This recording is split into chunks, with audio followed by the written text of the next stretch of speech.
They vanished without a scream, without a shot. Only a single word carved in wood: CROATOAN.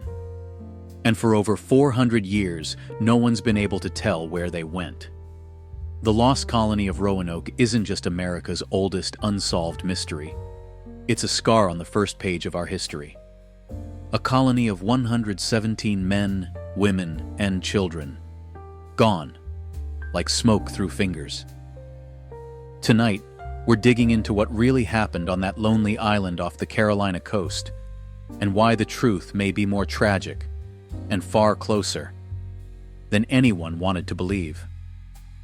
Stay with me, because the clues we do have paint a story much more human and much more haunting. Sir Walter Raleigh had a vision, one that gleamed with gold and glory under the harsh English sun.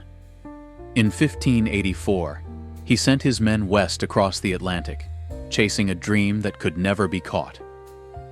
What they found was Roanoke Island, hidden behind a wall of sandbars and storms.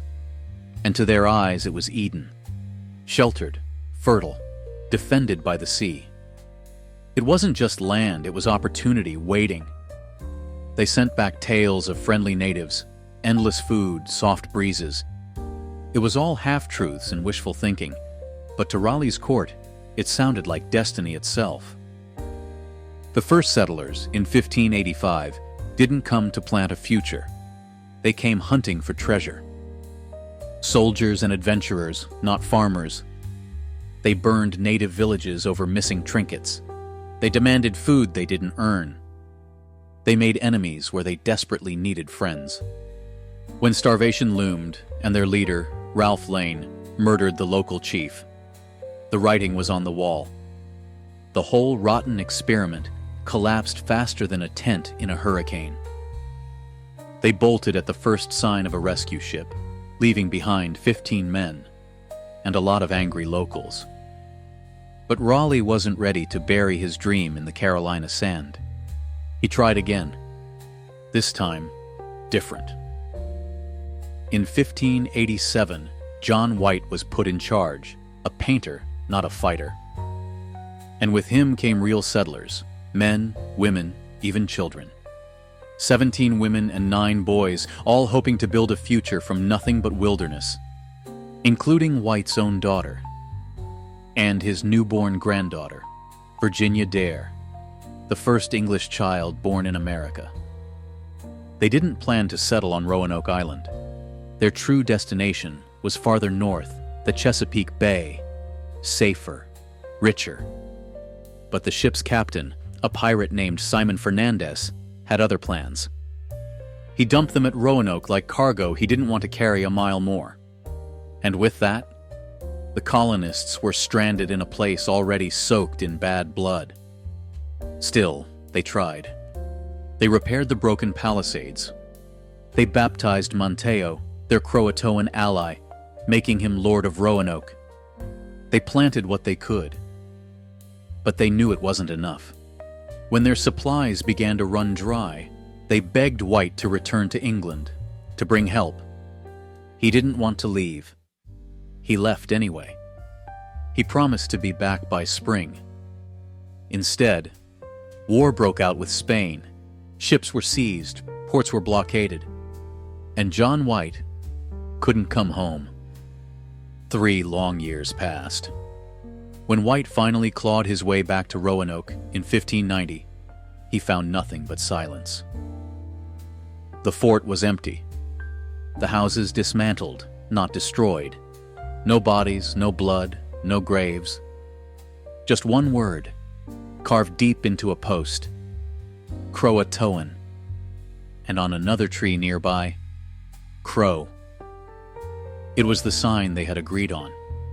If they had to move, they would leave a mark. And if they were under duress, if they were taken by force, they would carve a cross. There was no cross.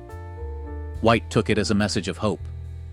They had moved willingly, it seemed, to Croatoan Island, home of Monteo's people. All he had to do was find them. But the weather turned savage. The ship's anchors snapped. The captain, unwilling to lose more men, refused to sail farther. White was forced back to England, never seeing his daughter, his granddaughter, or any of the colonists again. And that's where the trail officially goes cold. But that's not where the story ends. There were whispers from the Powhatan, rumors of white-skinned people living with inland tribes, dressing in strange ways, speaking broken English.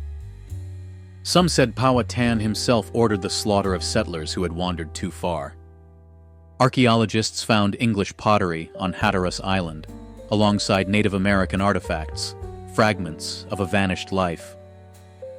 Others turned their eyes inland, to Site X and Site Y near the Chowan River, where 16th century English goods mingle with the soil. It's starting to look less like they vanished, and more like they scattered. Small groups seeking shelter with tribes that would take them. Some may have survived for years, some may have been killed. Some may have melted so deeply into native communities that their English names and their fate were swallowed whole. The real tragedy? They didn't just disappear. They adapted, they tried to live, and history forgot them anyway. Virginia Dare became a myth. Roanoke became a ghost story. And the truth, messy and painful, was buried under centuries of legend. Sometimes, survival doesn't look like victory. Sometimes, it looks like a name carved into a dying tree.